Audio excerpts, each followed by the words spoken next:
समूह के पूर्व चेयरमैन और पद्म भूषण पुरस्कार के सम्मानित राहुल बजाज का शनिवार को 83 वर्ष की उम्र में निधन हो गया।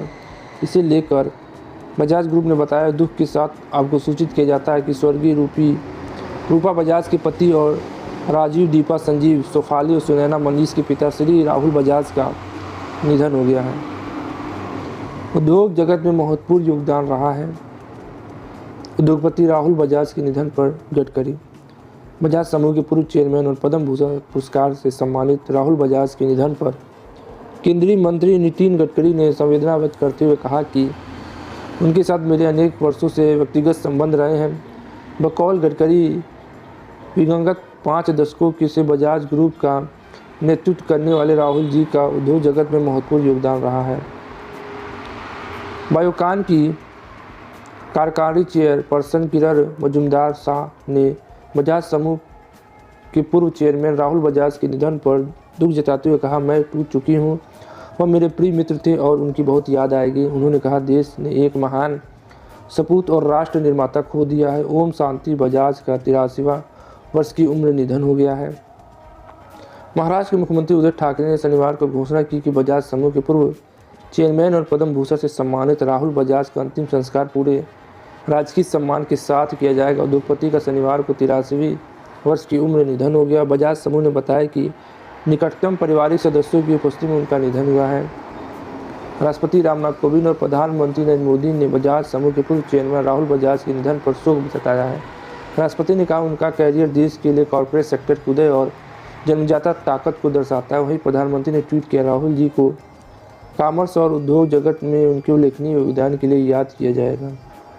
कोटक महिंद्रा बैंक के सीईओ उदय कोटक ने बजाज समूह के पूर्व चेयरमैन राहुल बजाज के निधन पर शोक व्यक्त करते हुए कहा, उन्हें साहसी और निडर बताया। बकौल कोटक सत्ता से सच बोलने वाले एक दुर्लभ कारोबारी थे। विश्व स्तरीय इंटरप्राइजेस बनाने वाले एक गौरवान्वित भारतीय थे। उन्हें जानकर वास्तव में सम्मानित महसूस कर रहा हूँ।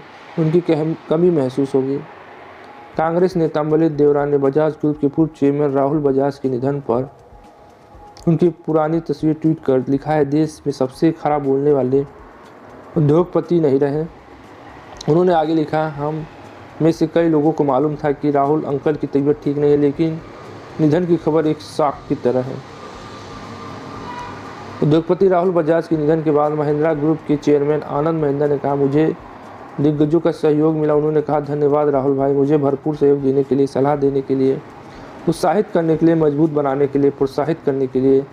बकौल महिंद्रा भारतीय कारोबार के इतिहास में आपकी पदचिन्ह को कभी मिटाया नहीं जा सकेगा। कांग्रेस नेता सांसद राहुल गांधी ने बजाज समूह के पूर्व चेयरमैन राहुल बजाज के निधन पर दुख जताया है और कहा है कि देश के लिए बड़ी क्षति है। बकौल राहुल, हमने ऐसा दूरदर्शी व्यक्ति खो दिया है जिन्होंने हमें गौरवान्वित किया है।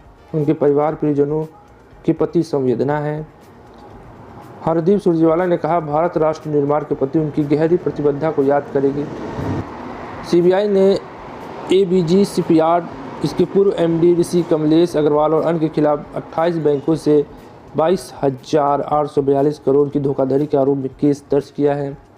यह सीबीआई द्वारा दर्ज बैंक धोखाधड़ी का अब तक सबसे बड़ा केस है। एसबीआई की शिकायत के मुताबिक कंपनी पर उसके 2,925 करोड़ और आईसीआईसी बैंक के 7,089 करोड़ बकाया है। उद्योगपति हर्ष गोयनका ने बजाज समूह के पूर्व चेयरमैन राहुल बजाज के निधन पर शोक जताया है और कहा है कि भारतीय व्यापार की रीढ़ टूट चुकी है। बकौल गोयनका युवा, दूरदर्शी, सीधे बात करने वाले और अपने मूल्यों के लिए सम्मानित थे। एक युग समाप्त हो गया। उन्होंने कहा, वो अपने पीछे भारतीय उद्योग के लिए 2 काबिल बेटे राजीव और संजीव को छोड़ गए हैं। बजाज नियामक सेबी ने कहा कि एनएसई के पूर्व सीईओ चित्रा रामाकृष्णन को एक अज्ञात हिमानी योगी ने प्रभावित किया था। बकौल सेबी रामकृष्ण ने कर्मचारियों की नियुक्ति को लेकर योगी से सलाह ली और उनसे एनएसई का डेटा शेयर किया। रामकृष्ण ने सेबी को बताया था कि योगी आध्यात्मिक शक्ति हैं जो कभी भी प्रकट हो सकते हैं।